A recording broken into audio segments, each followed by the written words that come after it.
Good afternoon, everyone. Welcome to Values Education 7, Group 1 Presentation. Ang paksa ng ating aralin ay Ang pag-iimpok at pagtitipid.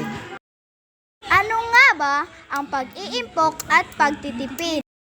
Ang pag-iimpok at pagtitipid ay isang mahalagang aspekto ng pamumuhay na nakatutulong sa pagpapabuti ng personal na pinansyal na kalagayan at sa pag-iwas sa pagkasayang ng mga mapagkukunan. Upang higit niyong maintindihan o maunawaan ay narito ang ilang mga paraan na maaaring gawin upang makatipid sa gastusin sa araw-araw. Number 1. Magbaon ng pagkain sa opisina o eskwela. Mas makatitipid kung magbabaon na lamang ng pagkain kaysa bibili pa sa kantina o kakain sa labas. Number 2. Ugaliin na kumain ng mga lutong bahay kaysa magpa-deliver ng pagkain mula sa mga tindahan tulad ng restaurant at fast food store. Bukod sa siguradong malinis ang mga pagkain na lutong bahay, mas masustansya rin ito at higit na makatitipid pa.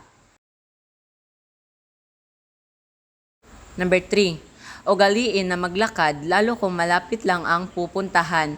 Matitipid mo na ang pamasahe na gagamitin mo, maganda pang ehersisyo ito sa katawan.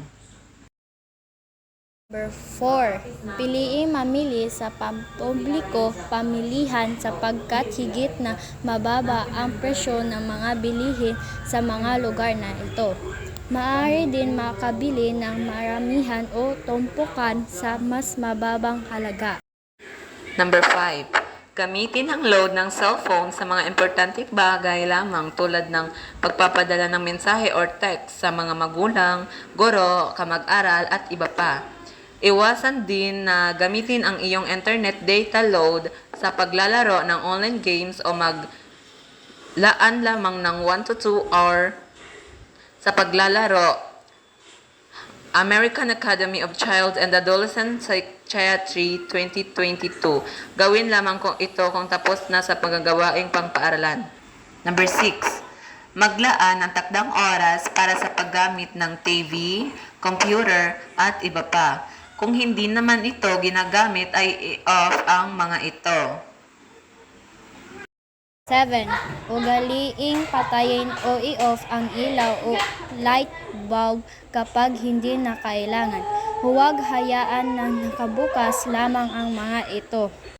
Number 8. Ugaliin na gumamit ng baso para sa tubig sa tuwing nagsisipilyo.